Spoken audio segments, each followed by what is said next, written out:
Hey, my name is Alicia, this is Astro, and you are watching the Reptile Rendezvous.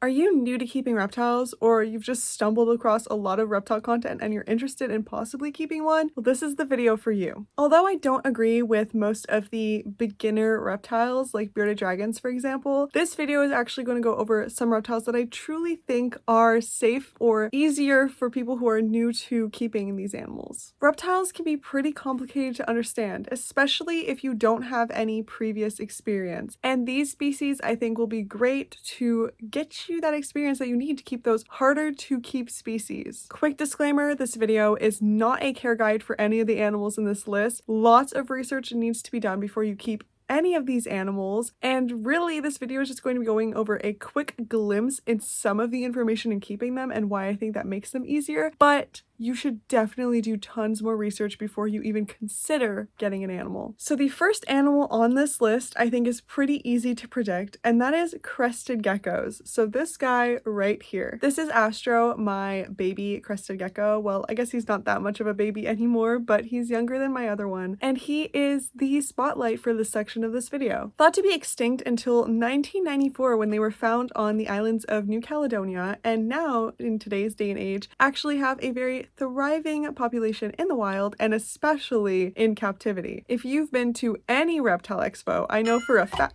sorry, that's gonna happen a lot in this video. I know for a fact that you have seen these guys everywhere. Reaching about 8 inches in length, crested geckos are a crepuscular arboreal species of gecko that are both super cute and fun to watch. The current recommended size for an adult crested gecko is an 18 by 18 by 36 tall enclosure with lots of climbing enrichment and plants so your gecko can have a fun life. When it comes to heating and lighting, they're also quite simple. While they don't necessarily need UVB, many studies show that there are some benefits in giving it to them, and I personally think that if there are benefits for your animal, you should be doing it because it will augment their quality of life. Now, lots of people will tell you that you can keep these guys in ambient room temperatures. I don't necessarily agree with this because your home fluctuates temperature all the time depending on the season, depending on the weather, and so I think having a stable temperature gradient in your enclosure with supplemental heating is much more valuable. A basking area of 82 to 85 degrees Fahrenheit and a cool zone of 72 to 75 is the ideal for your crested gecko. With the temps not being so high, a humidity of 60 to 80%, which is what is required for them, is not as difficult to obtain. They are super fun to handle and are relatively docile, which means that they are a great gecko for new keepers. I have a lot of people in my life who are uncomfortable around reptiles and who've held my gecko without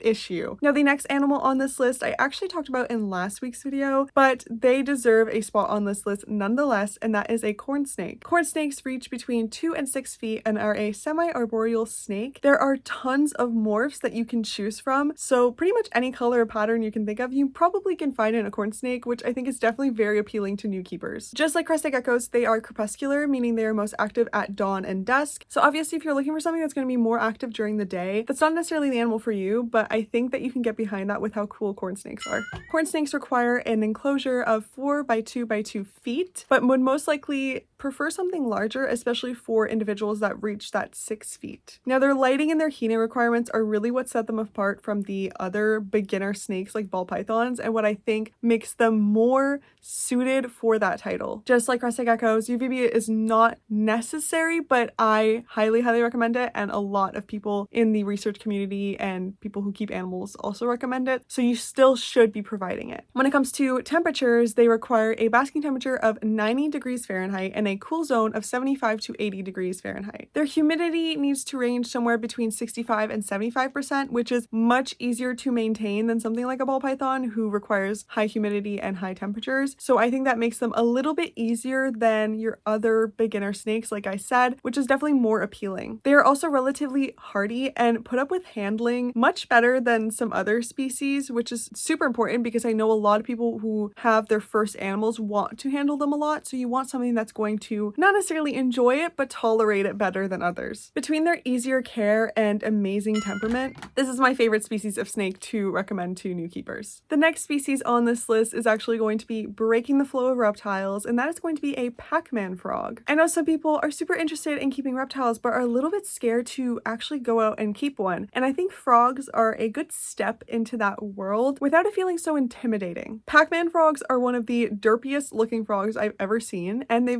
actually spend most of their time partially buried in the soil waiting for bugs. They grow about 4 to 6 inches long and come in many different morphs such as chocolate, matcha, and lots of other ones that I've seen. It's some very interesting names for these morphs. They are considered one of the hardier species of frogs, which makes them more tolerant to beginner level mistakes, which I think is really, really important. They require a 24 by 18 by 18 enclosure. I do keep mine in a 36 by 18 by 18, but if you don't have to, they'll be okay in a 24. Now, their heating and lighting requirements are really what sell them for me. They are relatively simple. Again, they don't need UVB, but it has been shown that it helps them process D3 better as well as prevent illness, so I definitely would recommend still giving it to them. They need a basking temperature of 82 to 85 degrees Celsius, 82 to 85 degrees Fahrenheit, and a general air temperature of 75 to 80. They also need a humidity of 60 to 80% with a spike at night, but because the temperatures are lower than the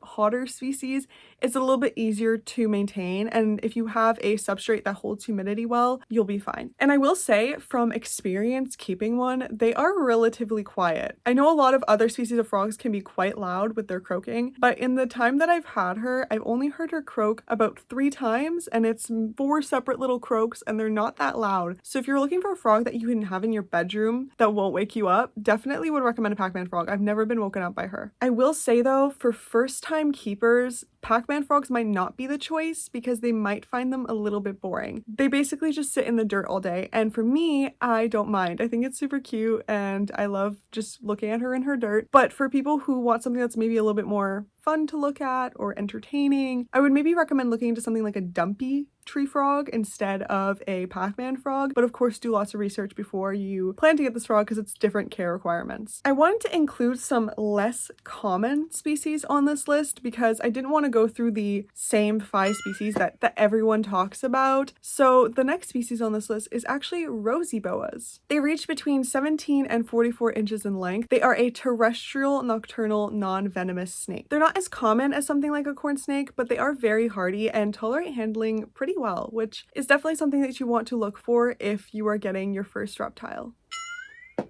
Dude. Their care requirements are not too complicated. They require a 36 by 18 by 18, but larger individuals do require a larger enclosure size. So if you get a 44-inch individual, keep in mind you are going to have to be upgrading. When it comes to lighting and heating, just like the others, they don't require UVB, but again, as I've said it a bunch of times in this video, you should still provide it. They need basking temperatures of 85 to 90 degrees Fahrenheit and a cool zone of 75 to 80 degrees, which in a smaller enclosure is definitely way easier to achieve than a larger enclosure, so it shouldn't be too difficult. And what I think makes them even easier is they don't like humidity. They don't like high humidity, so they always want to be somewhere underneath 60%, which if you have an enclosure that's already being heated, you really don't have to do much, which I think is a huge benefit of these guys, because if you are worried about humidity and having to keep that in your home, this is a species that doesn't really require it. Different locales of Rosy boas have different color variants. They're not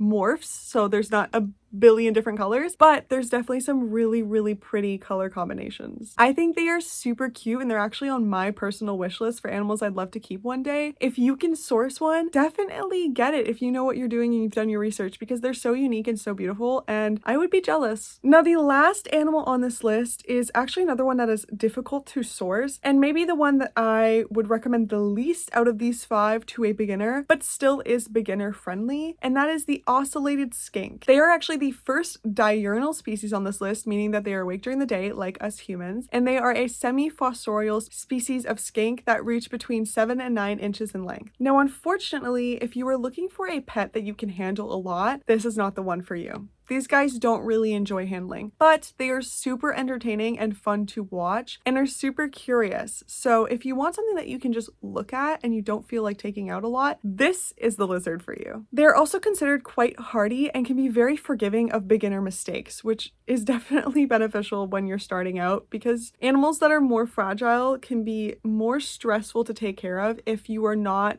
experienced. Now these guys can actually be kept in groups, which is super cool because it definitely would be 100 times more entertaining to watch a bunch of skinks interacting together. But for a single individual, a 30 by 12 by 12 is the minimum enclosure size, although bigger is preferred. If you are keeping multiple individuals, definitely do more research into the enclosure size because it would definitely have to be bigger. Now these guys like it hotter than the other species on this list. They enjoy 90 to 100 degrees Fahrenheit basking areas and a cool side of 75 to 85 degrees Fahrenheit. Then again, you do get saved in the sense that they don't really need humidity. So during the day, you're going to want to be giving something around 15 to 35% humidity, which is super easy to do with temperatures that high. That was crazy. I've never caught him. Anyways, that being said though, at night they do need a spike in humidity of 90 to 100%. In a smaller enclosure, that's not super difficult to do. You just need to be misting a good amount, but keep that in mind when you're looking at these guys. Although they might be a little bit more complicated than the other animals on this list to house and care for, I think these guys are still great starter reptiles if you're looking for something a little bit different and unique. Plus, they're super, super cute, so that gives them some bonus points. So that's my list of 5 starter reptiles. I hope that you guys enjoyed this video, and if you are actually watching this video to figure out what your first animal could be, first of all, thank you for choosing my channel to figure out what you want your first animal to be. Of course, if you guys have any other animals you think are starter friendly, definitely leave them in the comments. I'm sure that there's topics in this video that were not covered that someone is maybe looking for in an animal and wants more suggestions, and we're here to help each other. Obviously, this is a community, so we need to work together. And if you like this video, I would definitely recommend you hit that subscribe button. We are growing this community, we are growing this family, and I'd love for you to be part of it. And while you're at it, you might as well hit that notification bell because it'll tell you every time I post a new video, and maybe there's another topic you'll be really interested in. I'm gonna be putting this guy away because he has been jumping like crazy for the last 20 minutes, but I want to thank you guys so much for watching this video, and I will see you in the next one.